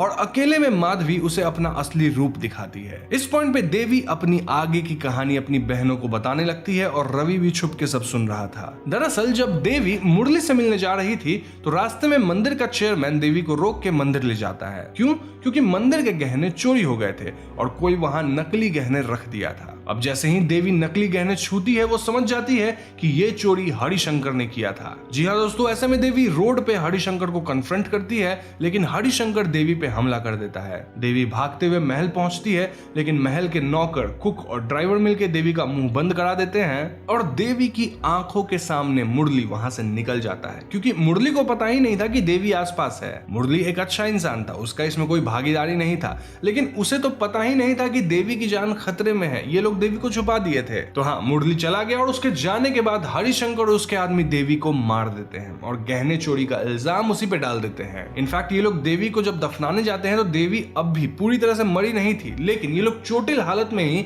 देवी को उस महल के अंदर ही एक जगह पे दफना देते हैं और ये वही जगह थी जहां महल को साफ करते वक्त सांपों का टीला बन गया था। तो मोस्ट प्रोबेबली जब इस टीला को हटाया गया होगा तो देवी की आत्मा आजाद हो गई और अब उसे बदला चाहिए। सिर्फ बदला ही नहीं, उसे अब मुरली भी चाहिए जो कि माधवी का हस्बैंड है, तभी तो वो माधवी के ही शरीर में आई है। तो इस पॉइंट तक देवी माधवी के ऊपर बहुत हावी होने लगी थी। इनफैक्ट वो तो बाहर जाके हरिशंकर पे हमला भी कर देती है। अब इस हाथापाई में ऐन मौके पे हरिशंकर भगवान की मंदिर में गिर जाता है जिसमें देवी घुस नहीं पाती, वरना हरिशंकर की मौत निश्चित थी। मीनवाइल वो बाबा बताते हैं कि किसी भी हाल में देवी और मुरली का मिलन नहीं होना चाहिए, वरना वो लोग हमेशा के लिए एक हो जाएंगे। बेसिकली रवि अपनी बहन माधवी को हमेशा के लिए खो देगा। रवि घर जाके सभी को देवी के बारे में बताता है और बाबा के दिए गए एक कवच को छू के सभी माधवी का असली रूप भी देख पाते हैं, यानी कि वो लोग देवी को क्लियरली देख पाते हैं। रवि सबको बोल देता है कि किसी भी हाल में माधवी और मुरली इंटीमेट नहीं होने चाहिए, यानी उनका मिलन नहीं होना चाहिए। और तब तक वो उन गुरुजी से मिलने जाएगा जो कि मूवी के स्टार्ट में ही कहे थे कि वो इस गांव में जरूर लौटेंगे शैतानी आत्मा को दूर भगाने के लिए। बस फिर क्या था, घर वाले अजीब अजीब बहाने बना के माधवी और देवी को एक दूसरे से दूर करने में लग गए थे। बेसिकली इन दोनों को डिस्टर्ब कर रहे थे। वहीं रवि गुरुजी के पास पहुंच जाता है। गुरुजी बताते हैं कि इस महाशिवरात्रि महाशिवरात्रि पे जब पूर्ण सूर्य ग्रहण लगेगा तो उस टाइम के बाद मध्य समय तक दुष्ट शक्ति का प्रभाव अधिक होगा, यानी देवी अपनी पूर्ण शक्ति को हासिल कर लेगी। उस वक्त अगर माधवी के अंदर वाली देवी और मुरली का मिलन हो गया तो कोई शक्ति उन्हें अलग नहीं कर पाएगी। इसको रोकने का 2 उपाय है। पहला उपाय तो यह कि देवी खुद से माधवी के शरीर को छोड़ दे, जो कि होने से रहा। तो दूसरा उपाय यह है कि त्रिवेणी संगम के टाइम पर अगर वो लड़की भी जल में उपस्थित हो, यानी माधवी जिसके अंदर अभी देवी है, तो माता की शक्ति उसे बंदी बना लेगी और माधवी बच जाएगी। ऐसे में गुरुजी और रवि दोनों घर की तरफ निकलते हैं। वहीं घर में माधवी और मुरली इंटीमेट होने वाले थे कि तभी माधवी के अंदर की देवी फील करती है कि हरिशंकर मंदिर से बाहर पुलिस द्वारा निकाला गया है। ऐसे में माधवी उर्फ देवी तुरंत हरिशंकर को ढूंढ निकालती है और उसे जान से मार देती है। पुलिस भी ये सब देख रही थी। हालांकि पुलिस को माधवी या देवी कुछ दिख नहीं रही थी, उन्हें बस दिख रहा था कि हरिशंकर हवा में अपने आप ही पटका जा रहा है और मारा जा रहा है। दूसरी तरफ अब तक गुरुजी और मुरली घर पे आ गए थे और वो सभी घर वालों को यहाँ से भाग जाने को कहते हैं। सब भागते हैं, लेकिन जब मुरली महल में अपने कमरे से निकलने की कोशिश करता है तो वो एक अदृश्य शक्तियों द्वारा अंदर ही फेंका जाता है। बेसिकली देवी अपनी शक्तियों से मुरली को बाहर ही नहीं जाने दे रही थी। गुरुजी कहते भी हैं कि मुरली को दुष्ट शक्तियां यहाँ से निकलने नहीं देंगी और ऐसे में गुरुजी कुछ मंत्र उच्चारण करके जल छिड़कते हैं, जिसके बाद मुरली फाइनली निकल पाता है। अब इससे पहले ये तीनों महल से बाहर निकलते देवी उर्फ माधवी यहाँ वापस आ चुकी थी। वो इन सब पे हमला करती है। इनफैक्ट वो माधवी के शरीर को चोट भी पहुंचाने लगती है ताकि रवि उसे रोकना बंद करे। ऐसे में गुरुजी अपने 108 रुद्राक्ष की माला को तोड़ के एक अग्नि घेरा बनाते हैं जिसमें माधवी कैद हो जाती है। गुरुजी कहते हैं कि वो माधवी को 15 मिनट तक थाम के रखेंगे और इतने दिन में रवि को मुरली के साथ संगम पे पहुंचना होगा। संगम पे इसलिए क्योंकि ऑफ कोर्स माधवी उनका पीछा करके वहां आएगी ही और वहीं पे माधवी के अंदर से देवी को निकाला जा सकता है। तो ये दोनों कार में संगम की ओर जाते हैं, जहां इन्हें रास्ते में कई बाधाएं आती हैं क्योंकि देवी उर्फ माधवी महल से ही काफी कुछ कंट्रोल कर रही थी। मीनवाइल पैरेलल में आज माताओं की पूजा भी हो रही थी और त्रिवेणी यानी 3 माताओं को संगम में उतारा भी जाने वाला था। एक पॉइंट पे गुरुजी द्वारा लगाई गई अग्नि कमजोर पड़ती और ऐसे में देवी गुरुजी पे हमला करके इस अग्नि घेरे से आजाद हो जाती है। वो तुरंत मुरली और रवि के कार के सामने आ जाती है, जिससे इनका कार एक्सीडेंट होकर नदी में गिरता है। तो इस पॉइंट पे जल के अंदर यानी हम कह सकते हैं संगम में रवि, मुरली और माधवी रूपी देवी तीनों थे और ऐसे में यहाँ हाथापाई शुरू हो जाती है। एन वक्त पे रवि ये तक रिवील करता है कि वो डॉक्टर से बात किया है और माधवी मां बनने वाली है। जी हाँ दोस्तों, माधवी के टेस्ट और दवा वगैरह सब कुछ काम कर गए थे और टेस्ट पॉजिटिव आया था और इस इमोशनल बात को सुन के माधवी कुछ देर के लिए अपने होश में आती है, लेकिन पलक झपकते ही देवी वापस उस पर हावी हो गई थी और वो मुरली को अब मारना चाहती थी। क्यों? क्योंकि मिलन का समय तो निकल गया। तो अब देवी का मानना था कि अगर इनका मिलन पृथ्वी पे नहीं हो सका तो आफ्टर लाइफ में ही हो जाएगा, जिसके लिए मुरली को मरना तो पड़ेगा। तो एकदम लास्ट मोमेंट पे देवी पानी से बाहर आने वाली होती है, लेकिन रवि उसके पैर को पकड़ लेता है और उसी टाइम पे त्रिवेणी मां को संगम में उतारा जाता है और उनकी शक्ति के प्रभाव से माधवी के अंदर से देवी बाहर निकल जाती है। इससे माधवी बेहोश हो जाती है और हम हवा में देवी की आत्मा को देखते हैं जो कि धीरे धीरे करके बिखर जाती है। तो फिल्म की शुरुआत 1930 में होती है, जहां एक व्हाइट विच एक वुडू डॉल पर किसी तरह का ब्लैक मैजिक परफॉर्म कर रही थी। इसके बाद वो घर के बाहर एक ग्रेव में से किसी की डेड बॉडी का हेयर निकालकर उस वुडू डॉल में लगा देती है। देन हम एक बड़े मैंसन को देखते हैं जहां वो व्हाइट विच उस वुडू डॉल को एक ड्रीम कैचर में लगा के स्टैब करने ही वाली होती है कि तभी कोई उसे शूट करता है। यहाँ से कहानी प्रेजेंट में आती है, जहां हम लक्ष्मी नाम की लेडी को देखते हैं और लक्ष्मी एक हाउसवाइफ है। लक्ष्मी को सोशल मीडिया पे फैमिली व्लॉगिंग का बड़ा शौक है और वो अक्सर अपने व्यूअर से इंटरैक्ट भी करती रहती है, ऑल्दो उसके सिर्फ 52 सब्सक्राइबर्स हैं। लक्ष्मी के पति का नाम अंजन है, जो कि अपनी जॉब से रिटायर हो चुका है। इनका एक बेटा भी है जिसका नाम कनप्पन है, जो कि एक गेम डेवलपर वाले पोस्ट की जॉब तलाश कर रहा है, लेकिन उसे जॉब मिल नहीं रही है। खैर, बड़ी मुश्किल से कनप्पन को एक जॉब इंटरव्यू की अपॉर्चुनिटी मिलती है और इंटरव्यू वाले दिन जब वो रेडी होने जाता है तो घर में पानी ही नहीं आ रहा था। ऐसे में कनप्पन बाहर वाले एक पुराने कुएं को खोल के उससे पानी निकालने लगता है, जहां उसकी बाल्टी में वही ड्रीम कैचर फंस जाता है जिसे हमने मूवी के शुरुआत में देखा था। यहाँ कनप्पन उस ड्रीम कैचर को वापस उसी कुएं में डाल देता है, लेकिन गलती से उससे ड्रीम कैचर का एक पंख टूट जाता है, जिसपे कनप्पन उतना ध्यान नहीं देता। खैर, अब कनप्पन नहा धो के घर से ही ऑनलाइन इंटरव्यू देता है और उसका इंटरव्यू कुछ खास नहीं जाता। इनफैक्ट इंटरव्यू के बीच में ही कनप्पन के मामा शेखर कमरे में आके अपना कपड़ा बदलने लग गए थे, जो कि इंटरव्यूज को भी दिखता है, तो ऐसे में कौन ही कनप्पन को जॉब देता। खैर इंटरव्यू के बाद कनप्पन अपने फ्रेंड से मिलने बाहर जाता है, जहां हमें ये मालूम चलता है कि कनप्पन किसी डेविल आर्मस्ट्रॉन्ग के बेटे पप्पू के साथ पबजी खेला करता था। कनप्पन ने पप्पू को गेम में रैंक पुश और इंप्रूव करने का सजेशन दिया था और पप्पू अपने पापा डेविल आर्मस्ट्रॉन्ग के अकाउंट से 10 लाख रुपए गेम में लगा दिया था। जी हाँ, इस वजह से डेविल आर्मस्ट्रॉन्ग जो कि एक बॉक्सर है, वो अब कनप्पन को गुनहगार मानकर अपने 10 लाख उससे मांगने लगा है, मगर पैसे न होने के कारण कनप्पन डेविल आर्मस्ट्रॉन्ग से 2 दिन का वक्त लेता है। खैर रात होने पे कनप्पन अपने घर वापस आ जाता है, जहां वो अपने रूम में उसी ड्रीम कैचर को देखता है। अब कनप्पन को बिल्कुल आइडिया नहीं था कि ये ड्रीम कैचर वापस उसके रूम तक कैसे पहुंच गया। वो तो उसे कुएं में फेंक दिया था। खैर वो उतना नहीं सोचता और वो दोबारा इस ड्रीम कैचर को कुएं में फेंक देता है। यहाँ कुएं से कनप्पन को एक डरावनी आवाज सुनाई देती है और इसी वजह से वो ड्रीम कैचर के बारे में ऑनलाइन रिसर्च करने लगता है। रिसर्च के दौरान उसे एक एग्जॉर्सिस्ट के बारे में मालूम पड़ता है जिनका नाम इजुमलाई था। कनप्पन फौरन इजुमलाई को फोन लगाता है और उनका कहना था कि ये dream catcher kind of cursed है जिसपे ब्लैक मैजिक हुआ है। बातों बातों में कनप्पन कहता है कि वो गलती से इस ड्रीम कैचर का एक फेदर यानी पंख तोड़ दिया था। ये सुनते इजुमलाई कहते हैं कि अब तुम्हें बच के रहना होगा क्योंकि तुम्हें ड्रीम कैचर का कर्स लग चुका है। ऑल्दो कनप्पन उनकी बातें नहीं मानता। अब जैसे ही कनप्पन सोता है, हम उसे सपने में उसी मैंशन में देखते हैं जिसे हमें मूवी के शुरुआत में दिखाया गया था। यहाँ इस मैंशन में कनप्पन के साथ कई असाधारण गतिविधियां होती है और वो एक घोस्ट की शैडो भी देखता है। कनप्पन इस बुरे सपने से घबरा के जाग जाता है, जिसके बाद वो वापस ड्रीम कैचर को अपने कमरे में देखता है। कनप्पन फिर से ड्रीम कैचर को कुएं में फेंक देता है और अपने नाइटमेयर्स को समझने के लिए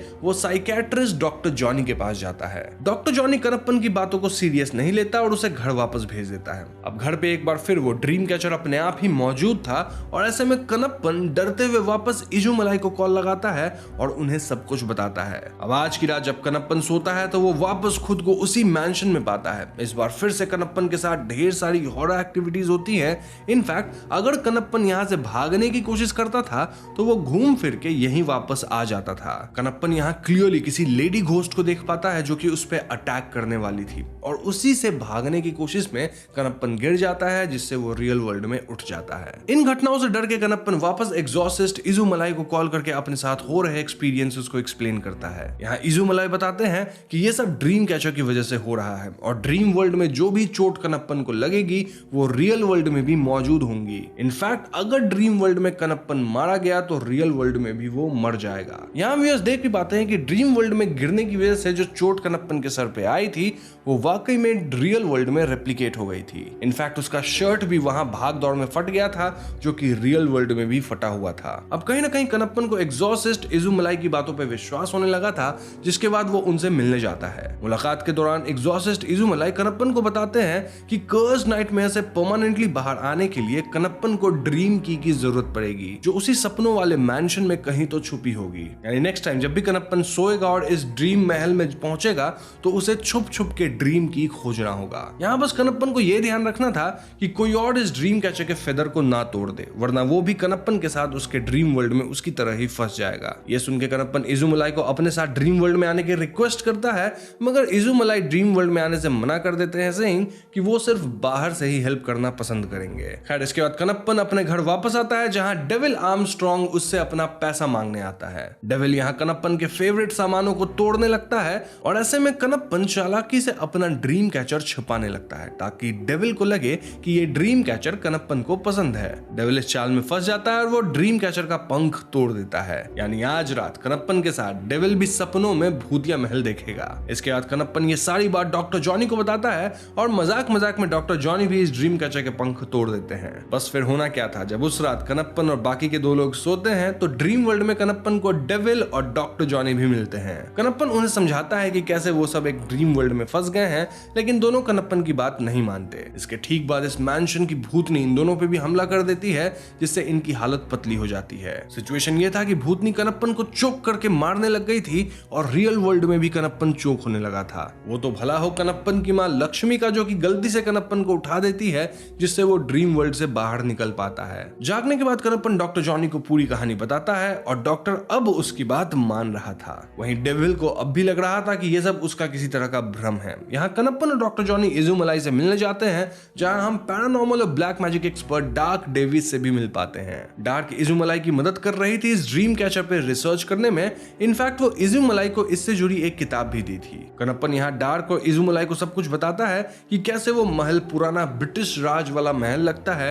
देन जो घोस्ट है वो एक फीमेल है जिसकी शक्ल कनप्पन ड्रॉ कर सकता है। कनप्पन एक और चीज बताता है कि महल में किसी इंसान की एक पोर्ट्रेट लगी थी और उस पोर्ट्रेट को किसी ने फाड़ डाला था। पोर्ट्रेट पे साइंड नेम था चार्ल्स डिक्सन, ओलंपस स्टूडियो 1930। यहाँ कनप्पन डार्क के साथ नंबर भी शेयर करता है ताकि अगर कुछ अर्जेंट हो तो वो डार्क से कांटेक्ट कर सके। नाउ जब कनप्पन घर आता है तो उसे पता लगता है कि उसकी मम्मी साफ सफाई करते वक्त उसका ड्रीम कैचर निकाल ली थी और उसके घर में उसके पिता, मामा और मम्मी तीनों ड्रीम कैचर से पंख तोड़ चुके हैं। ये सुनते कनप्पन डार्क को कॉल करके सब बताता है और डार्क कहती है कि तुम अपनी फैमिली को सच अभी मत बताओ, लेकिन उन्हें किसी तरह जगा के रखो। ऐसे में कनप्पन अपनी मॉम को चैनल पे लाइव स्ट्रीम करवाने के बहाने पूरी रात फैमिली को जगवा के रखता है, लेकिन सुबह होते होते सबके सोने का मूड बन गया था। ऐसे में कनप्पन उन्हें सारा सच बताता है, लेकिन कोई उसकी बात नहीं मानता। टेस्टिंग के लिए कनप्पन का मामा शेखर सोता है और जब वो थोड़ी देर में उठता है तो वो वाकई उस भूतिया महल से भूत से मिलके आया था। यानी अब कनप्पन की पूरी फैमिली इस कर्स का शिकार हो गई थी। इसी दौरान डार्क कनप्पन को मिलने ऑफिस बुलाती है, लेकिन घर से निकलते ही कनप्पन को डेविल के आदमी उठा ले जाते हैं। अब इस पॉइंट पे कनप्पन डेविल को भी सब सच बता देता है,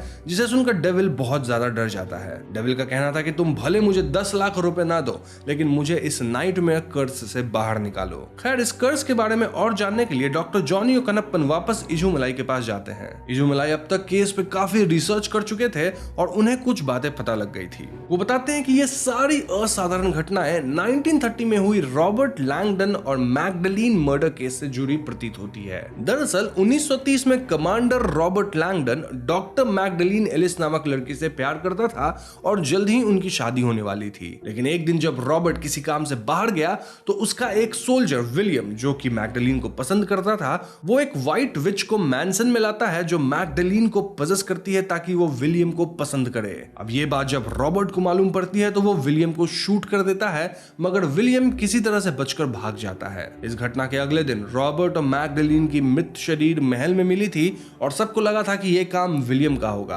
बट सरप्राइजिंगली लोगों को विलियम की भी मृत शरीर जंगल में उसी दिन मिलती है, जिससे ये केस काफी पेचीदा हो चुका था। यहाँ रॉबर्ट के सोल्जर्स उस व्हाइट विच को भी मार देते हैं और ऐसा कहा जाने लगा कि गांव में मैगडलीन की स्पिरिट अब लोगों को डराने और मारने लगी थी। इस कहानी को सुनकर कनप्पन अपनी भूत वाली स्केच निकालता है और ये लोग मैगडलीन का फोटो इस स्केच से कंपेयर करने लगते हैं। फोटो कंपेयर करके ये लोग कंफर्म हो चुके थे कि इन्हें सपने में मैगडलीन की ही आत्मा दिखती है एज घोस्ट। कनप्पन को अब भी किसी तरह सपने वाले मैंशन में जाके ड्रीम की खोजना था ताकि वो सभी के लिए इस कर्स को तोड़ सके। ऐसे में कनप्पन अपनी मां लक्ष्मी को छोड़ के सबको सोने बोलता है ताकि वो सब मिलकर ड्रीम की को ढूंढ सके। और ड्रीम में अगर इनके साथ कुछ बुरा होता है तो रियल वर्ल्ड में इनकी मां तो जगी ही हुई है, वो इन्हें उठा देगी। बस फिर क्या था, सभी वापस सो के ड्रीम वर्ल्ड में जाते हैं जहां अगेन वो स्पिरिट इन्हें डराने लगती है। एक पॉइंट पे ये लोग बुरी तरह फंस गए थे एंड दे वर होपिंग कि बाहर लक्ष्मी इन्हें जगाएगी, लेकिन तभी लक्ष्मी भी ड्रीम वर्ल्ड में आ जाती है। जी हाँ दोस्तों, इसका मतलब ये कि बाहर वर्ल्ड में लक्ष्मी भी सो गई थी और अब वो ड्रीम वर्ल्ड में आ गई है। ऑफ कोर्स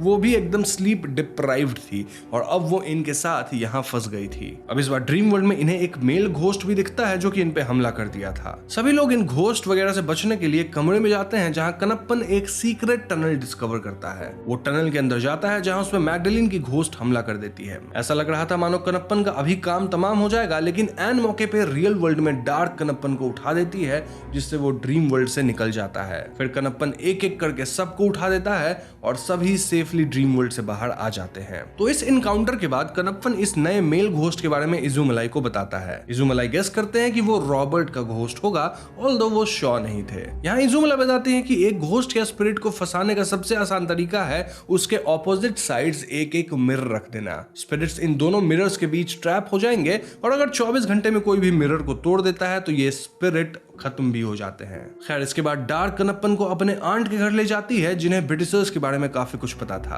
आंटी बताती हैं कि रॉबर्ट एक 6 फीट 3 इंच लंबा इंसान था, लेकिन जिस मेल घोस्ट को कनप्पन देखा था वो इतना लंबा तो नहीं था। ऐसे में आंटी एक पुराने जमाने की तस्वीर लाती है और इस फोटो में कनप्पन क्लियरली देख पाता है कि जिस इंसान का घोस्ट वो ड्रीम वर्ल्ड में देखा था वो रॉबर्ट नहीं बल्कि विलियम था। अब उस रात इजुमलाई भी इन सब के साथ ड्रीम वर्ल्ड में एंटर करने वाले थे, लेकिन समहाउ उन्हें हार्ट अटैक आ जाता है जिससे वो 2 दिन के लिए हॉस्पिटलाइज हो जाते हैं। कनप्पन ये न्यूज सुन के परेशान हो जाता है क्योंकि अब इन्हें कम से कम 2 दिन तक नहीं सोना होगा जब तक इजुमलाई हॉस्पिटल से डिस्चार्ज नहीं होते। इसी सब के बीच कनप्पन को यह मालूम चलता है कि पुराने टाइम में उस महल को डिस्ट्रॉय कर दिया गया था और पुराने टाइम में जिस जमीन पे वो महल था फिलहाल उस जमीन पे कनप्पन का घर है। तभी तो कनप्पन को कुएं में ड्रीम कैचर मिल गया था। खैर ये पूरा परिवार डे 1 किसी तरह बिना सोए गुजारता है, लेकिन दूसरे दिन इन्हें हेलुसिनेशंस आने लगते हैं। डॉक्टर जॉनी शेखर को हेलुसिनेशन की दवाई लाने कहता है, लेकिन शेखर लड़कियों को देखने के चक्कर में गलती से सोने की दवाई ले आता है।